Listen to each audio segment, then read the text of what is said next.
হতে পারে এরকম অনেক ভাই কোনো কোম্পানিতে জব করেছেন, তখন কোম্পানির টাকা তিনি অবৈধভাবে নিজের পকেটে নিয়েছেন, সরিয়ে নিয়েছেন, আল্লাহর ভয় ছিল না। যখন আল্লাহর ভয় এসেছে, তার ঈমান তাজা হয়েছে, তিনি আলহামদুলিল্লাহ সেই টাকাগুলো ফেরত দিয়ে প্রায়শ্চিত্ত করতে চান।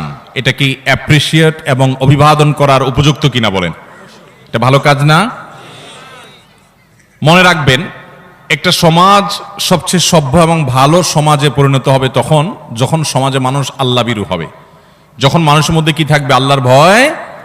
কদিন আগে আপনারা বিভিন্ন জাতীয় দৈনিকে দেখেছেন, একজন ভদ্রলোক বয়সে বেশ অনেক বৃদ্ধ হয়ে গেছেন, তিনি রেলওয়েতে চাকরি করেছেন এবং রেলের বহু ফাঁকি ঝুঁকি দিয়েছেন, টাকা পয়সা অনেক সময় তিনি বিভিন্ন জায়গায় চড়েছেন, টিকিটের টাকা দেন নাই, বিনা টিকিটে ভ্রমণ করেছেন, ইত্যাদি ইত্যাদি।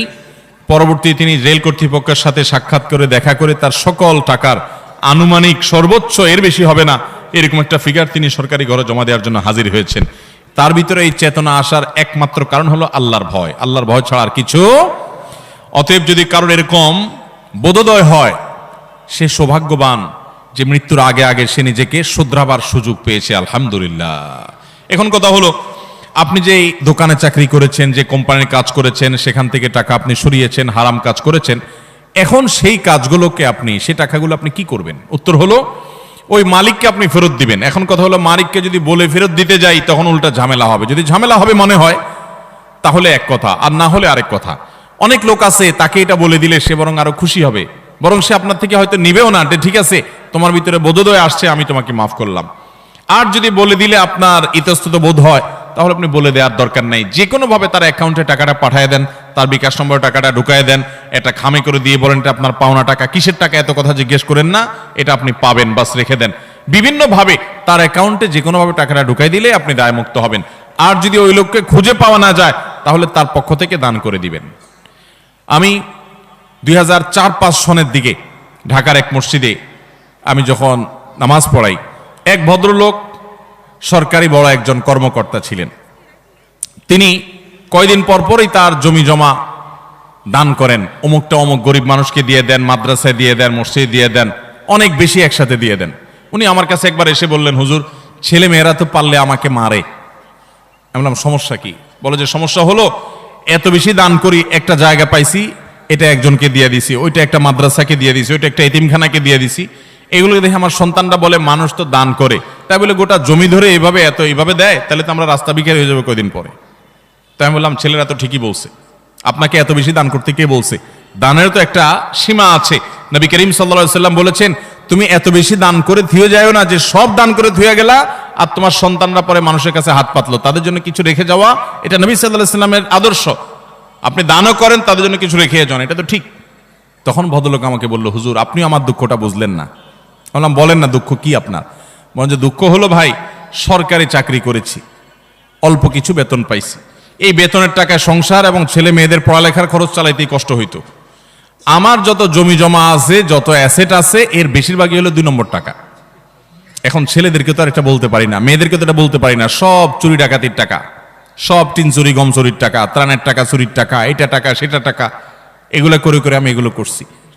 এখন যখন আমার মধ্যে এই বোধ জাগ্রত হয়েছে যে এটা আমার জন্য হারাম এবং আল্লাহর কাছে আমার এর জন্য জবাবদিহি করতে হবে, সেজন্য আমি প্রায়শ্চিত্ত করতে চাই। মালিক খুঁজে খুঁজে এখন আর দেওয়া সম্ভব না, কোথায় চাকরি করছি, কার কাছ থেকে ঘুষ খাইছি, কারে কোথায় খুঁজে পাবো, এই জন্য এখন দিয়ে দিয়ে আমি মুক্ত হতে চাচ্ছি, কিন্তু সন্তানরা রাজি না। ভাইরা আমার, মৃত্যুর আগে আগে প্রতিটা হারাম টাকা হয় মালিককে, আর মালিককে দেওয়া সম্ভব না হলে, খুঁজে পাওয়া না গেলে গরিব দুঃখীকে দান করবেন, ওই মালিককে সওয়াবের নিয়তে, নিজে সওয়াবের নিয়ত করা ছাড়া, তাহলে ইনশাআল্লাহ দায়মুক্ত হতে পারবেন। অতএব মালিককে যদি না পান বা দেওয়া না যায় একান্ত, তাহলে অন্য কোনো গরিব দুঃখীকে দান করবেন, ওই মালিকের তরফ থেকে তাকে সওয়াব দেওয়ার উদ্দেশ্যে। ইনশাআল্লাহ আল্লাহ তাআলা আপনাকে দায়মুক্ত করবেন। এরপর প্রশ্ন হলো, আমি আমার আম্মুকে ইসলামের দাওয়াত দেই, কিন্তু তিনি কিছুই মানতে চান না, তবে আমার প্রচুর খারাপ লাগে আর আমাকে অনেক কথা বলে, তবে আমি মাঝে মধ্যে রাগ করি, অনেক কথা বলে ফেলি, এটার করণীয় কি? অনেক সময় মা বাবা ভুল পথে থাকে, সন্তানরা হেদায়েতের পথে আসে। বাংলাদেশে আলহামদুলিল্লাহ ঘরে ঘরে আজ এরকম দৃশ্য আমরা দেখি, যেটা খুবই আনন্দের, যে মা বাবার কপালে এখনো হেদায়েত আসে নাই, সন্তানকে আল্লাহ তাআলা হেদায়েত দিয়েছেন। আছে না নাই? এরকম যদি হয় তাহলে স্মরণ করবেন সাহাবী আবু হুরায়রা রাদিয়াল্লাহু তাআলা আনহুর কথা। আবু হুরায়রা রাদিয়াল্লাহু তাআলা আনহুকে আল্লাহ তাআলা হেদায়েত দিয়েছিলেন, অথচ তার মা তখনও হেদায়েত পান নাই। আবু হুরায়রা কি করেছেন? মায়ের সাথে বেয়াদবি করেছেন? মাকে গালিগালাজ বকাঝকা দিয়েছেন? না। তিনি মাকে যেরকম হেদায়েতের জন্য দাওয়াত দিতেন, দাওয়াত দিলে মা তাকে মারধর করতেন। বয়স্ক ছেলে, বড় হয়ে গেছে, সেই ছেলেকে প্রহার করতেন, তারপরও তিনি মায়ের সাথে বেয়াদবি করতেন না। এরপরে নবীজির কাছে এসে বলতেন, ইয়া রাসূলুল্লাহ, আমার মার জন্য একটু হাত তোলেন, আপনি আল্লাহর কাছে একটু দোয়া করেন। নবীজি আল্লাহর কাছে দোয়া করে দিয়েছেন যে আল্লাহ আবু হুরায়রার মাকে হেদায়েত দান করেন। আবু হুরায়রা বাসায় গিয়ে দেখেন রাদিয়াল্লাহু তাআলা আনহু যে তার মাকে আল্লাহ তাআলা হেদায়েতের জন্য প্রস্তুত করে দিয়েছে, তিনি ঈমান এনেছেন। অতএব মা বাবাকে হেদায়েতের জন্য চোখের পানি ফেলবেন, দোয়া করবেন, অন্যদের মুরব্বীদের নেককারদের দোয়া চাইবেন, এবং সেই সাথে মা বাবাকে হিকমতের সাথে বিনয়ের সাথে দাওয়াত দিবেন। তারা যদি কটু কথা বলেও আপনি পাল্টা কটু কথা বলবেন না। মনে রাখবেন, মা বাবা এমন এক বিষয় যে আল্লাহ তাআলা বলেছেন, তারা যদি তোমাকে কুফরি করতে বলে, তোমার মা যদি তোমাকে 2 নম্বরই করতে বলে, খারাপ কাজ করতে বলে, আল্লাহর অবাধ্য হতে বলে, ফালা তুতি'হুমা, তাহলে মা বাবার সে কথা মানবা না। ওয়া সাহিবহুমা ফিদ দুনিয়া মারুফা, কিন্তু দুনিয়াতে মা বাবার সাথে সুন্দরভাবে জীবন যাপন করবা। বিধায় মা বাবার সাথে বেয়াদবি কোনো যুক্তিতে করা যাবে না। এরপর প্রশ্ন, আমি বিয়ে করতে চাই কিন্তু আমি মাদ্রাসায় পড়তেছি, পরিবারের অবস্থা ভালো নয়, বিয়ে করলে পড়াশোনা করতে পারবো না, আর বিয়ে না থাকাটা অনেক, বিয়ে করা ছাড়া থাকাটা অনেক কষ্ট হচ্ছে, আমি পড়াশোনা করতে চাই এবং এর থেকে বাঁচতে চাই, এখন আমি কি করব? আমার ঈমান আমল ঠিক রাখতে চাই। অনেক যুবকদের এই প্রশ্ন, কারণ যুবকদের চরিত্রকে ধ্বংস করার জন্য হাজার হাজার জাল বিছিয়ে রেখেছে শয়তান। আজ যুবকরা নিজেদের চরিত্র বাঁচাতে পারছে না, কঠিন হয়ে যাচ্ছে। যুবকদেরও করণীয় আছে। নাম্বার 1, হারামের জায়গাগুলো, ফিতনার জায়গাগুলো থেকে সরে আসতে হবে। আল্লাহ কোরআনে বলেছেন, ওয়ালা তাকরাবুজ জিনা, তোমরা জিনার কাছেও যেও, কারণ আল্লাহ জানেন এটা এমন একটা জায়গা, কাছে গেলে আর সে ফিরে আসাটা তার জন্য টাফ হবে। এজন্য কোনো মেয়ের সাথে প্রয়োজন ছাড়া ইনবক্সে গিয়ে ইটিশ পিটিশ আলাপ সালাপ, কেমন আছেন আপা, বাড়ি কোথায়, কি খাইছেন, কোন দেশে বাড়ি, কি পড়ালেখা করেন, এই বেহুদা আলাপ শুরু করবেন। এরপর আস্তে আস্তে শয়তান আপনাকে নিচে নামায় ফেলবে, কোথায় চলে গেছেন এরপর টেরও পাবেন না। আল্লাহ রাব্বুল আলামিন এমনি এমনি পর্দার বিধান দেন নাই। প্রথমে এক নজর দেখবেন, এরপরে জল্পনা কল্পনা করবেন, এরপরে একটু নম্বর নিবেন, ফেসবুক আইডি নিবেন, হাই হ্যালো হবে, আলাপ সালাপ হবে, এরপরে যেতে যেতে কোথায় চলে যাবেন, আপনার পড়াশোনা ধ্বংস হতে পারে, ক্যারিয়ার ধ্বংস হতে পারে, সব শেষ হতে পারে, মা বাবার অবাধ্য হতে পারেন, অসামাজিক হতে পারেন, আল্লাহর নাফরমান হতে পারেন, অনেক কিছু হয়ে যেতে পারে, পরে টেরও পাবেন না। এই জন্য আল্লাহ তাআলা বলেছেন, আগে থেকে বাদ দাও।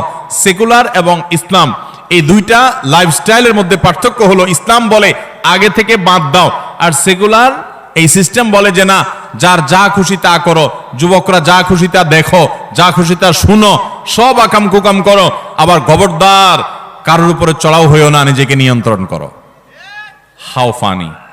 এর চাইতে হাস্যকর আর কি হতে পারে? যুবকদের যৌবন নষ্ট হওয়ার জন্য যত ব্যবস্থা আছে সব রেখে দিবেন। বিজ্ঞাপন, চকলেটের, পুরা বোর্ডের মধ্যে 5% জায়গা চকলেটের ছবি আছে, আর বাকি 30, 40, 50, 60, 70% জায়গা ধরে একজন বিবস্ত্র নারী। অ্যাডভার্টাইজ কি নারীর শরীরের না চকলেটের? চকলেটের জন্য মাত্র 5% জায়গা বরাদ্দ হলো, ওটা কি চকলেটের বিজ্ঞাপন হলো? নারীকে অধিকার দেওয়ার নাম করে তাকে পণ্যে পরিণত করা হচ্ছে, পণ্যে পরিণত করা হচ্ছে। রিসেপশনে সুন্দরী কম বয়স্ক নারী, তাকে আবার নির্দিষ্ট ড্রেস কোড মেনে চলতে হবে, মানে খোলামেলা থাকতে হবে, সাফ কথা। এর মানে হলো ক্লায়েন্টরা তাকে দেখে আনন্দ পাবে, মজা নিবে, স্বাদ নিবে। একজন নারীর জন্য এটা সম্মানের না অপমানের? তাকে দেখে দেখে বাজে জল্পনা কল্পনা করবে। আপনি বলবেন না, জল্পনা কল্পনা সবাই করে না, সবাই আপনার মতো এরকম খারাপ না। ভাইরা আমার, এটা আমাদের সেকুলার বন্ধুদের খুব মজার একটা কথা। তারা এরকম খোলামেলা নারীর দিকে তাকায়, তাদের মনে কোনো বাজে চিন্তা আসে না। আল্লাহর জমিনে যদি ফেরেশতা থাকে তো আমাদের সেকুলার ভাইরা আছেন, ওনাদের ভিতরে কোনো কামনা বাসনা বলতে কিছু জাগ্রত হয় না। আপনাদের হয়? ভাইরা আমার, আল্লাহ সৃষ্টি করেছেন এভাবে। বিধায় নিজের যৌবনকে হেফাজত করার জন্য জেনার জায়গাগুলো থেকে অনেক আগে থেকে বাদ দিতে হবে, চোখের হেফাজত করতে হবে, চোখের পর্দা করতে হবে। নারীরা তাদের সৌন্দর্যের পর্দা করবে, ছেলেরা তাদের চোখের পর্দা করবে, সমান্তরালভাবে চলবে। এক। দ্বিতীয় করণীয় হলো, যুবকরা খুব দ্রুততার সাথে উপার্জন শুরু করবেন। আমি যখন মাদ্রাসায় পড়ি, বয়স আমার অনেক কম, তখন থেকে আমি উপার্জন শুরু করি। উপার্জন অনেক আগে থেকে শুরু করবেন, বেকার বসে থাকবেন না। এই যে কিশোর গ্যাং তৈরি হচ্ছে, এই যে যুবকরা নানান বিপথে চলে যাচ্ছে, কুপথে চলে যাচ্ছে, বখাটে হচ্ছে, এগুলোর অন্যতম একটা কারণ হলো কোনো কাজ কাম নাই। যদি কাজ কাম থাকতো তো রাত 3টা বাজে ওই বিশ্বকাপ দেখার জন্য জেগে থেকে আশপাশে মিছিল বাইর করে মানুষের ঘুম হারাম করতো না। ওর সকাল 9টা বাজে ডিউটি থাকতো, ওরে টাকা দিয়া রশি দিয়া বেঁধেও কেউ বিশ্বকাপ খেলা দেখাতে পারতো না। যেহেতু কোনো কাজ কাম নাই, বেকার, দেশে বেকারের সংখ্যা দিন দিন বাড়ছে, এই জন্য দেখবেন ফাউল কাজের সংখ্যাও দিন দিন। অতএব যুবকরা যারা বিয়ে করতে চান, যেখানে যাই এরকম একটা চিরকুট আমাদের ধরায় দেন, মুরব্বীদেরকে বোঝানোর জন্য, আপনাদেরকে তাড়াতাড়ি বিয়ে দেওয়ার জন্য। আপনারা নিজে টাকা পয়সা কামাই করা শুরু করেন না কেন? টাকা পয়সা কামাই করা শুরু করলে মেয়ের বাপরা এমনি টেনে ছুঁড়ে নিয়ে যাবে। নিজেরা টাকা পয়সা কামাই করবেন না, বাপের মাথার উপরে বসে বসে খাবেন, আবার বিয়ে করে আরেকটাকে আইনা খাওয়াইতে বলবেন। এটা কোন ধরনের কথা? অতএব দ্বিতীয় করণীয়, 1 নম্বর করণীয় হলো জেনার জায়গাগুলো থেকে বাঁচেন, তাহলে আপনি গুনাহ থেকে বাঁচতে পারবেন। দ্বিতীয় করণীয় হলো উপার্জন শুরু করে দেন বিসমিল্লাহ পড়ে। ছাত্র জীবনে উপার্জন করা যায়, তাহলে বেহুদা কাজ থেকে বাঁচতে পারবেন এবং স্ত্রীর ভরণ পোষণ মহরের ব্যবস্থা করতে পারবেন। বাপের মুখের দিকে সারা বছর তাকায় থাকতে হবে না ইনশাআল্লাহ। আর তৃতীয়ত, মুরব্বীদের দায়িত্ব। আমি সব জায়গায় বলি, বাবারা, চাচারা যারা আছেন, কান খাড়া করে শুনেন। আপনার সন্তান উপযুক্ত হওয়ার পর আর দেরি করবেন না। আপনি যদি তথাকথিত পায়ে দাঁড়ানোর নাম দিয়া ছেলেকে বুড়া বানায় ফেলান, 25, 30, 35 বয়স পর্যন্ত নিয়ে যান, তাহলে আপনার এই সন্তান তলে তলে যে জেনা, ব্যভিচার, মনের জেনা, চোখের জেনা লিপ্ত হবে, এর দায়ভার সে তো তারটা বহন করবে, আপনাকেও বহন করতে হবে। আমি প্রায় বলি,